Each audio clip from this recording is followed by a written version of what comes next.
नमस्कार दोस्तों।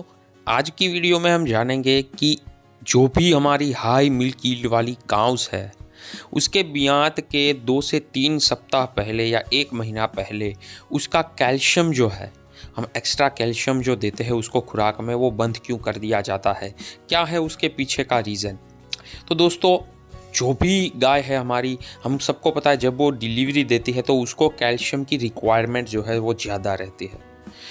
उसके कोलेस्ट्रॉम में पर 10 लीटर कोलेस्ट्रॉम में जो है वो 25 ग्राम कैल्शियम जो है उसके बॉडी से निकल जाता है।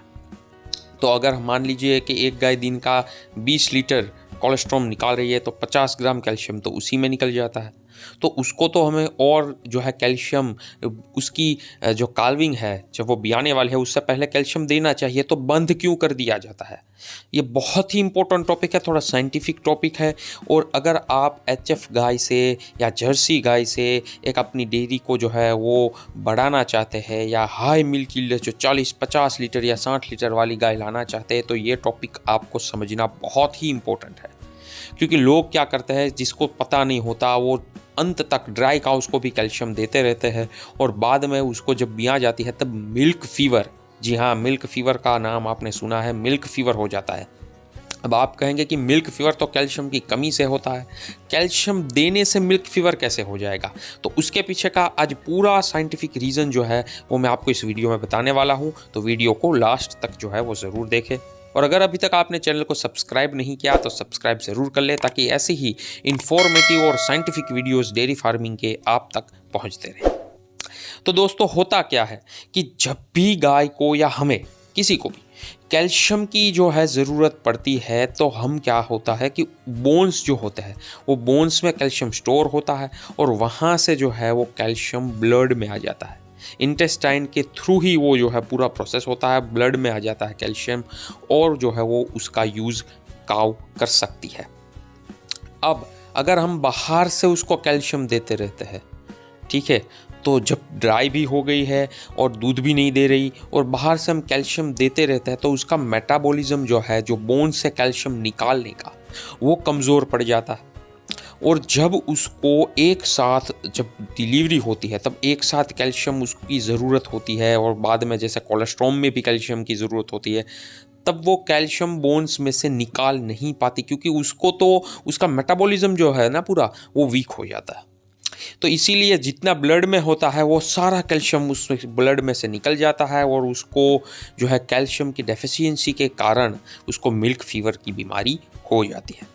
और फिर वहाँ से उसका पूरा ब्यात जो है वो थोड़ा ख़राब हो जाता है, इतना मिल्क पे नहीं आ पाती, और ख़र्चा भी जो है डेयरी फार्मर्स को बहुत हो जाता है, और कभी कभार जान की भी जो है इसमें जोखिम रहता है। तो हमें एटलीस्ट 2 से 3 वीक या फिर 1 महीना, या फिर आप मान ले ड्राई हो जाए तब भी कैल्शियम उसको देना बंद कर देना, एक्स्ट्रा कैल्शियम। क्योंकि उसको हर रोज़ जो है 100 ग्राम कैल्शियम की ज़रूरत होती है, उससे कम हमें देना होता है। पर वो उसको अलग अलग जो हम उसको घास चारा या कॉन्सेंट्रेट देते हैं तो उसमें से मिल जाता है। तो एक्स्ट्रा हम जो कैल्शियम उसको दे रहे हैं उसकी डाइट में, तो वो हमें 2 से 3 सप्ताह पहले मिनिमम उसको बंद कर देना है, ताकि उसका मेटाबॉलिज्म है वो फिर से काम करने लगे कि कैसे बोन्स में से कैल्शियम को निकाल के यूज़ करना है। अब दूसरी दिक्कत दोस्तों क्या आती है, एक तो कैल्शियम की बात हो गई, अब दूसरी मिल्क फीवर की जो एक और प्रमुख वजह है वो है पोटेशियम। जी हाँ, आप कहेंगे पोटेशियम तो हम खिलाते नहीं, ये पोटेशियम कहाँ से आ गया। पर जो भी हम उसको चारा डालते हैं ना दोस्तों, उसमें तो पोटेशियम होता ही है। अगर उसमें 2% से ज़्यादा पोटेशियम की मात्रा हुई, ये लास्ट का 1 मंथ जो मैं बोल रहा हूँ, वे काल्विंग से 1 मंथ पहले की ये सारी बातें हैं, अगर उसमें 2% से ज़्यादा पोटेशियम की मात्रा होती है तो उसके ब्लड में पोटेशियम का जो प्रमाण है वो बढ़ जाता है, और उसके कारण उसका ब्लड जो है वो अल्कलाइन, यानी कि पीएच उसके ब्लड की जो है वो बढ़ जाती है। अब पीएच बढ़ने से क्या होता है कि ये बोन्स में से जो कैल्शियम निकालने की जो पूरी प्रक्रिया है ना, वो रुक जाती है, क्योंकि अल्कलाइन ब्लड में कैल्शियम जो है बोन्स में से नहीं आ पाता। तो इसके लिए हमें उसको पोटेशियम कम हो वैसी चीज़ें खिलानी चाहिए। पोटेशियम जिसमें डेफिशिएंसी हो यानी कि 2% से कम हो, वैसी ही सभी चीज़ें, चाहे वो कॉन्सेंट्रेट हो, घास चारा हो, या वो सब देना चाहिए। अब आप कहेंगे वो कैसे पता लगाए कि किस में कितना पोटेशियम है, तो उसके लिए भी हम अपनी चैनल पे जो है वीडियोस डालते रहते हैं, जिसमें सभी मिनरल्स, कौन से मिनरल्स कितने प्रतिशत है, कौन से आयंस उसमें कितने हैं, कौन से एमिनो एसिड्स कितने हैं, सभी बताता है। और अगर आपको ये HF 60-70 लीटर वाली या 50 लीटर वाली या 40 लीटर वाली भी अगर रखनी है, तो ये सब जानना होगा या मेहनत तो करनी ही होगी, तभी जाके आप सक्सेसफुल हो पाओगे, वरना आप 40-50 लीटर वाली गाय को संभालना मुश्किल हो जाएगा और वो बीमार 100% हो जाएगी। ठीक है, तो ये साइंटिफिक वे में आपको चलना ही होगा। तो इसके लिए आप जो है सब्सक्राइब कर सकते हैं, ताकि ऐसी वीडियोज़ आप तक मिलती रहे।